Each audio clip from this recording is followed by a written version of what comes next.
Fantastic. Thank you.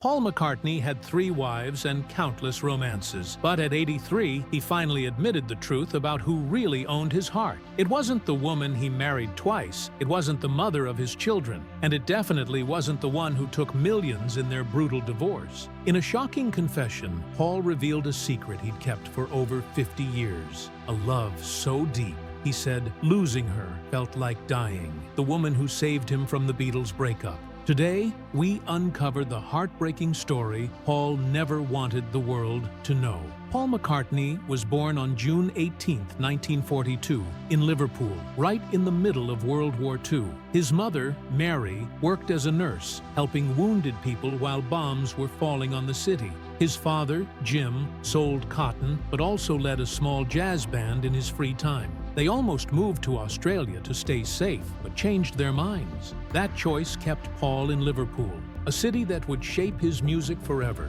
The family didn't have much money. They lived in a small rented house at 20 Forthland Road. Years later, that same house became a place fans from all over the world came to visit. As a child, Paul did something he would later regret for the rest of his life. Trying to prove he was tough enough for military service, he and some local boys killed frogs and stuck them on fences. At the time, boys didn't want to look weak, and Paul thought this would help him fit in. Many years later, he admitted this was stupid and wrong. It's surprising, because Paul later became one of the biggest voices in animal rights. He stopped eating meat, promoted vegetarian food, and even started a brand with his late wife, Linda. What he once did out of pressure became something he would use to show how people can change. At age 14, Paul's world fell apart. His mother, Mary, died from breast cancer. She had been sick for a while, but no one explained much to him or his younger brother. Her death broke the family. His father struggled deeply, and Paul quietly turned to music as a way to deal with the pain. Years later, he had a dream where his mother came to him during a hard time. She told him everything would be okay. That dream became the inspiration for Let It Be, one of the most loved songs the Beatles ever made. Music had always been around him. His father played the piano at home, and Paul started teaching himself how to play by listening closely. He also picked up a guitar, figuring out songs by ear since they couldn't afford lessons. One of the first songs he learned was 20 Flight Rock. That song would later help him get into a band that changed everything. He didn't just love jazz like his dad. He also listened to rock and roll stars like Little Richard and Buddy Holly. Their energy and style convinced Paul that he could write songs too. He was also very smart in school. At 11, he took a hard test that only a few kids passed. He was one of just 4 students in his school who got into a top grammar school, the Liverpool Institute for Boys. The school was strict, but gave him a solid background in both music and literature. It was on the school bus that he became friends with a younger student named George Harrison. That friendship would matter more than anyone could imagine. On July 6, 1957, something happened that changed music history forever. Paul went with a friend to a church fair where a band called the Quarrymen was playing. The band's leader was a teenage boy named John Lennon. After their show, Paul picked up a guitar and played 20 Flight Rock. Lennon was impressed, especially because Paul remembered all the words. Lennon didn't like sharing control, but he saw something special in Paul. In just 4 minutes, a new partnership began, one that would go on to shape music around the world. Not long after, Paul helped George Harrison join the band. George was only 14 at the time, and Lennon thought he looked too young, but Paul believed in him. He even arranged for George to play guitar for Lennon on a bus ride, hoping to change his mind. It worked. George played a solo perfectly, and Lennon finally said yes. Without Paul's push, the trio that would become the Beatles might never have happened. Before they became famous, the band tried out many different names. They started as the Quarrymen, then tried names like Johnny and the Moondogs and the Silver Beatles. None of them stuck. Lennon finally came up with the name The Beatles, playing with the word beat to make it unique. He once joked that the name came to him in a dream. Whatever the truth was, the name worked. It became more famous than almost any brand in the world. In 1960, their journey took a wild turn. The Beatles were sent to Hamburg, Germany, to play in rough nightclubs. They were still teenagers, performing long hours every night, often in dangerous places. They lived in tiny, dirty rooms and used pills just to stay awake. Local gangs threatened them more than once, and they sometimes had to run for their lives. But those tough years made them stronger. Paul later said that even though he was born in Liverpool, he truly grew up in Hamburg. Playing every night made them a real band. Then came tragedy. Stuart Sutcliffe, the original bass player and a close friend of John Lennon, died suddenly from a brain problem. He was only 21. Stuart's death shook the group deeply. Paul had never planned to play bass, but when Stuart died, he stepped in. He was left-handed and the only one willing to try. That decision changed everything. Paul's bass playing later became one of the most creative parts of the Beatles' sound. If Stuart hadn't died, Paul might have stayed a guitarist. Instead, he became one of the most influential bass players in rock music. In the early 1960s, deep under Matthew Street in Liverpool, there was a place so hot and crowded that water ran down its walls. That place was the Cavern Club. Most people would have ignored a basement like that, but the Beatles turned it into the center of a music revolution. Paul McCartney and the others played there nearly 300 times. Fans packed the club so tightly, the fire brigade sometimes had to clear them out. The room was soaked in heat, sweat, and sound. Workers skipped their shifts just to hear one lunchtime show. Teenagers stood in lines for hours hoping to squeeze in. What began as a local gig turned into something electric. The energy inside that dark cellar was so raw, it felt like something bigger was starting. That's when Brian Epstein walked in. He ran a music store, always looked sharp, and wasn't impressed easily. But when he saw the Beatles perform in November 1961, he saw something no one else had. Within weeks, he offered to manage them. He signed them up, cleaned up their look, put them in suits, taught them how to act like professionals, and made sure they showed up on time. At first, not everyone loved the changes. Some thought it was too strict. But by the end of 1963, those changes had turned the Beatles into the biggest band in the country. Their songs were everywhere, and Brian was the one who opened that door. Just before all of that, in August 1962, the band made a change that shocked everyone. They let go of Pete Best, the drummer fans loved, and replaced him with Ringo Starr. Some people were furious. Outside the Cavern Club, chants broke out. Ringo got booed. George Harrison even got punched. The crowd didn't want to let go of the old lineup, but once Ringo joined, everything clicked.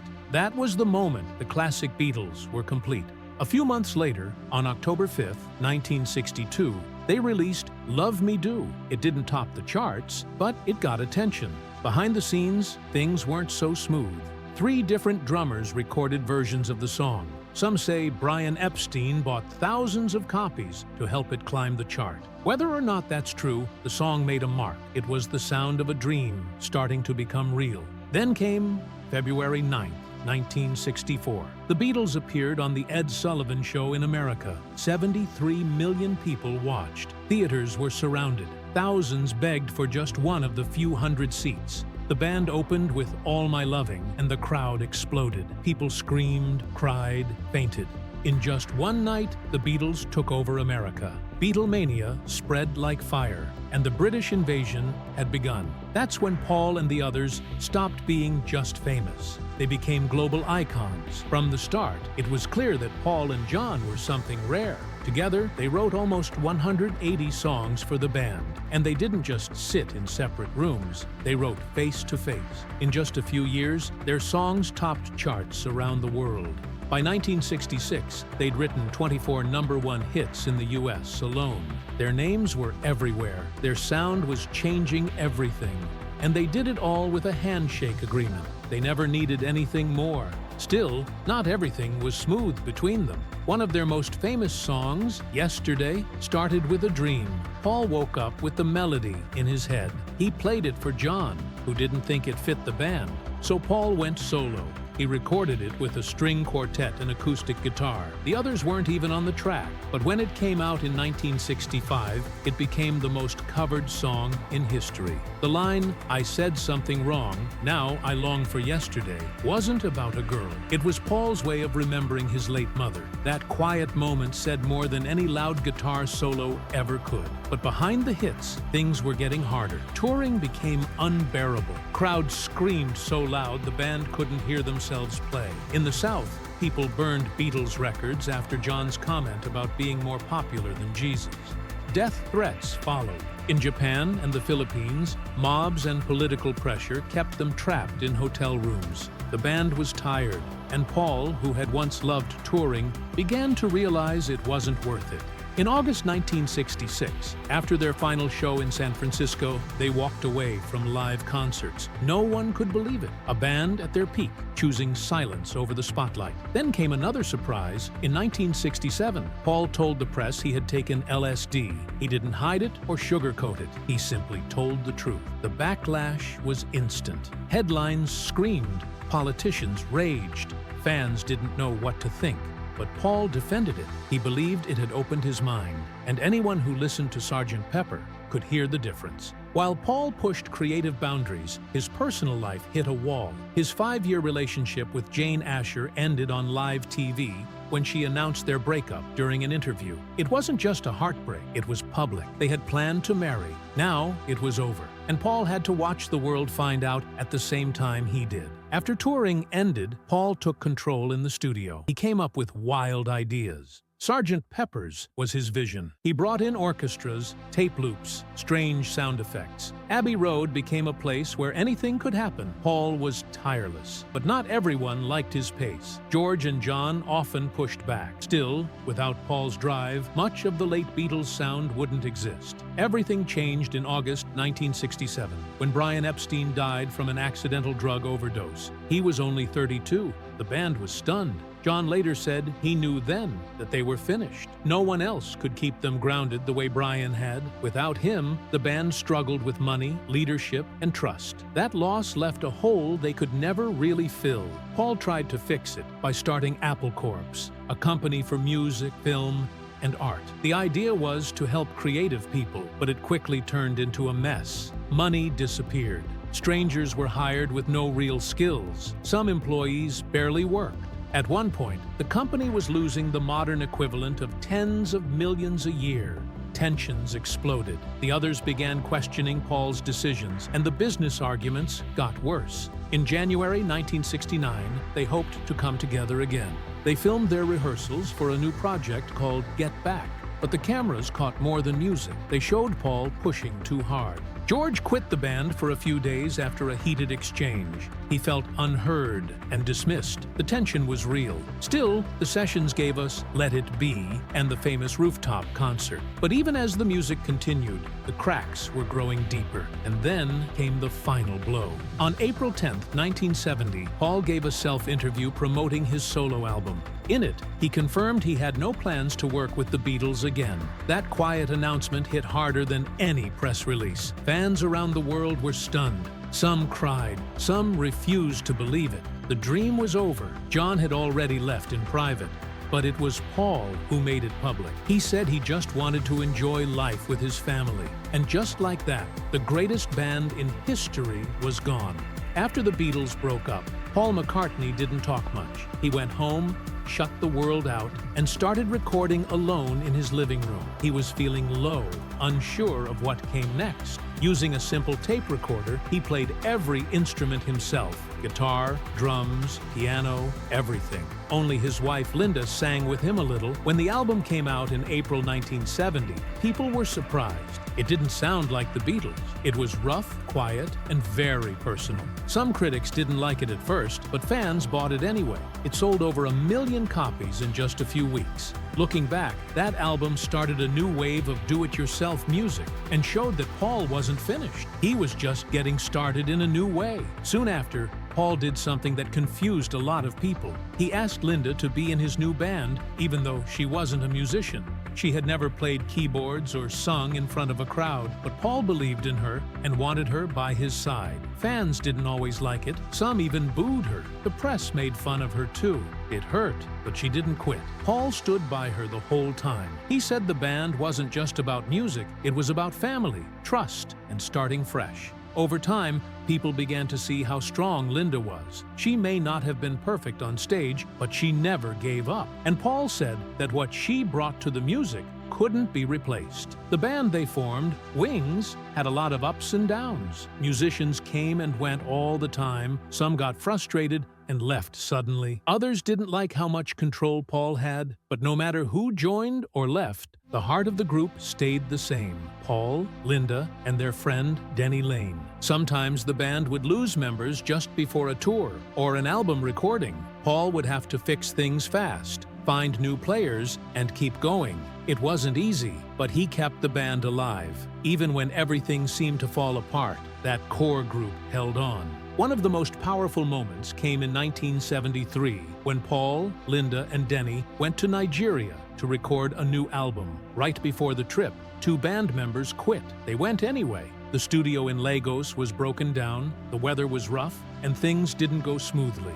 One night, Paul and Linda were even robbed. The thieves stole their demo tapes. Paul had to remember everything from scratch. He also got sick and collapsed during recording. But in the end, the album they made there, Band on the Run, became a huge hit. Songs like Jet and the title track went to the top of the charts. People loved it, and Paul proved he didn't need the Beatles to make great music, but trouble kept finding them. In 1972, police in Sweden caught Paul, Linda, and their drummer with marijuana. Not long after that, their home in Scotland was raided, and Paul was fined for growing plants there. The headlines were everywhere. Some fans were upset, but others thought it made them look cool, like real rebels. Paul didn't seem too bothered. He joked about it and said jail wouldn't have been so bad if he had his guitar. The band's image actually grew stronger. People saw Paul as both a rock star and a family man. That mix made him even more interesting to fans. In 1977, something unexpected happened. Paul released a slow, emotional song called Mull of Kintyre. It was about his love for his farm in Scotland. It had bagpipes and a peaceful mood. Nothing like the loud rock songs on the radio. People loved it. The song shot up the charts in the UK and stayed at #1 for 9 weeks. It sold millions of copies and even beat all the Beatles records in Britain. For many, it became a holiday favorite. It showed that Paul could connect with listeners in totally new ways and that his music didn't have to fit one style. Then came the biggest shock. In 1980, Paul flew to Japan with Wings for a tour. As soon as they landed, airport officers searched his bags and found a large amount of marijuana. He was arrested right there and taken to a detention center. The whole tour was canceled. Paul stayed in jail for 9 days and wasn't allowed to perform. His family was stressed, and the band didn't know what to do. After some negotiations, Japan let him go, but it was clear things had changed. The arrest hurt the band deeply and made people wonder if Wings could survive. Paul later admitted he had made a mistake, but the damage was already done. Even with all this, Wings had an amazing run. They had more hit songs in the US during the 70s than almost anyone else. Albums like Band on the Run and Wings at the Speed of Sound were everywhere. Songs like My Love, Listen to What the Man Said, and Silly Love Songs became radio staples. Live and Let Die got an Oscar nomination and became one of the most famous James Bond themes ever. Over the years, Wings sold millions of records and won many awards. For a band that started with so many critics and problems, their success was hard to deny. Paul also started to grow as a leader. In the early days, he made most of the decisions, but over time, he let others in. He worked closely with Denny and Linda, letting them shape the music more and more. They shared songwriting duties and came up with new ideas together. It made the music more varied and interesting. That teamwork helped them get through hard times and made the band stronger. Paul learned that letting go of control sometimes leads to better things. In the end, Wings didn't end with a big announcement.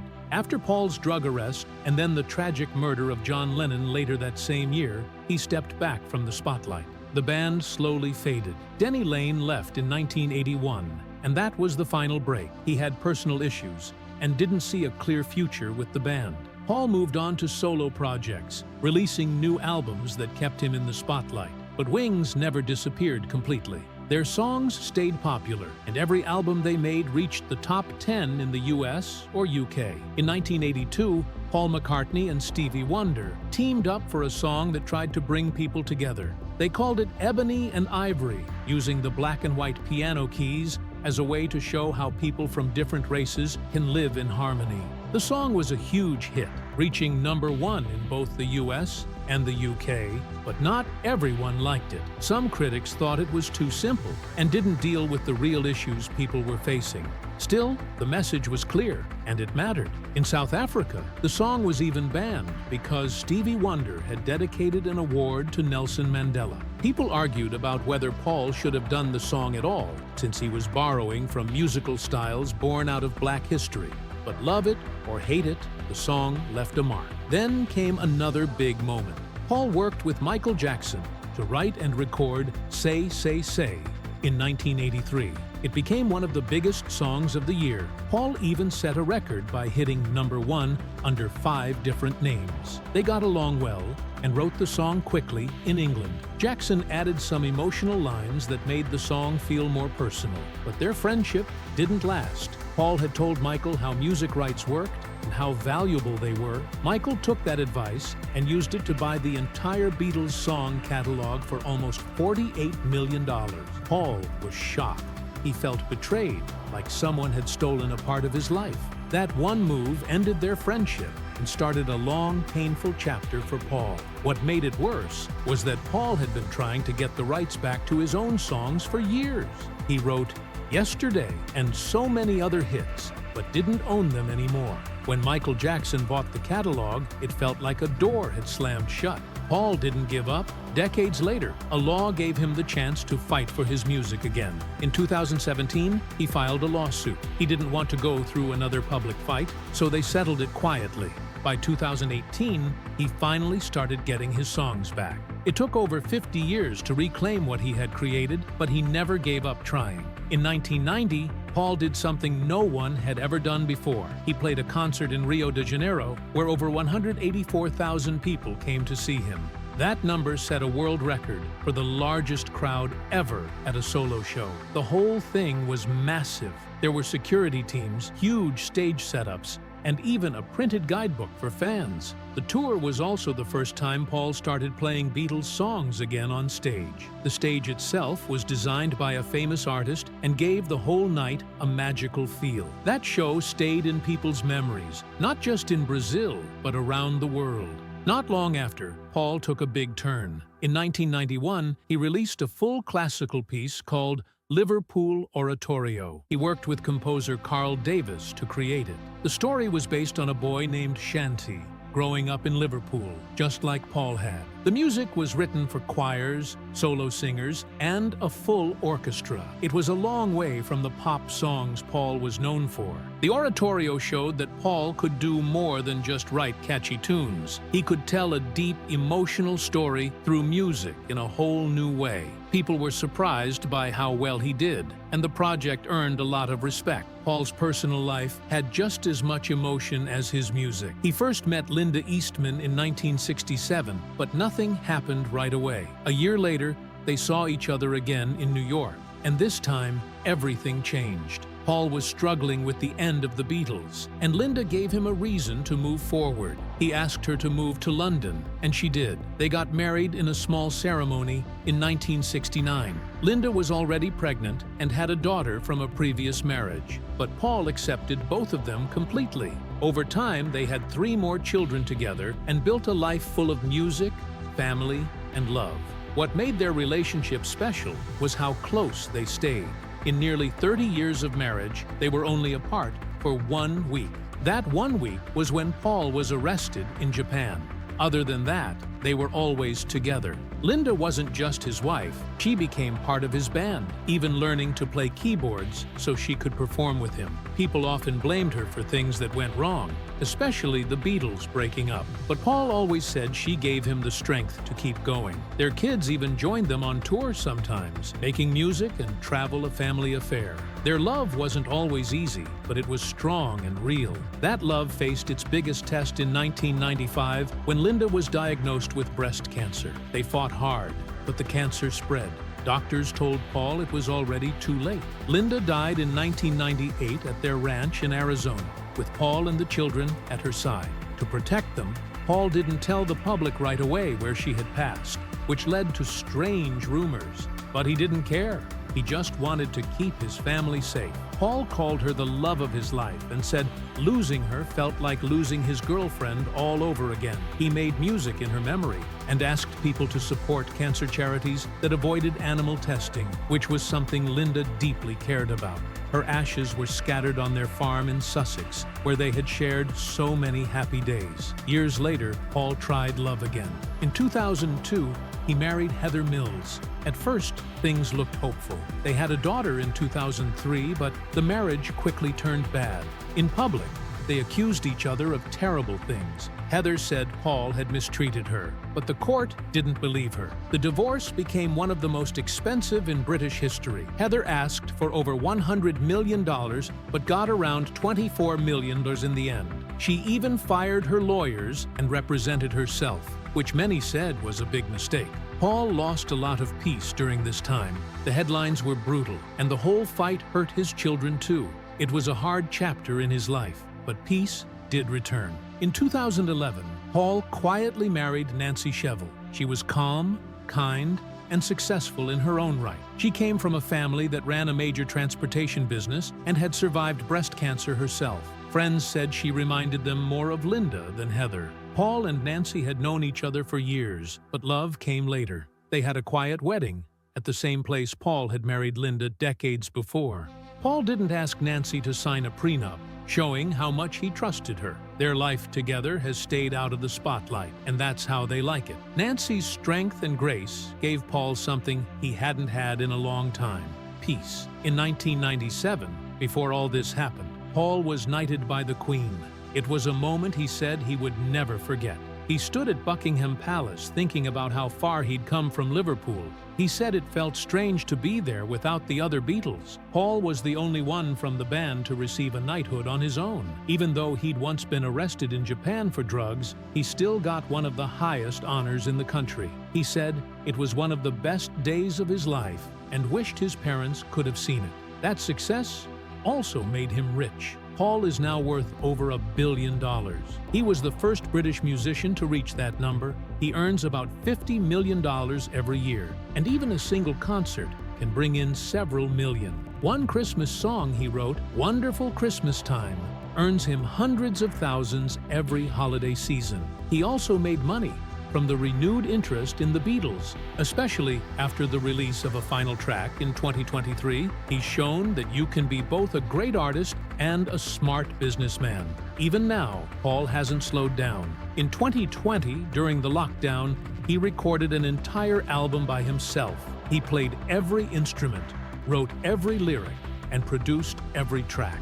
The album, McCartney III, reached #1 in the UK and was nominated for major awards. It was his first #1 solo album in over 30 years. What made it even more special was that it came at a time when most people his age were slowing down. Paul kept going, even performing concerts that lasted more than 3 hours well into his 80s.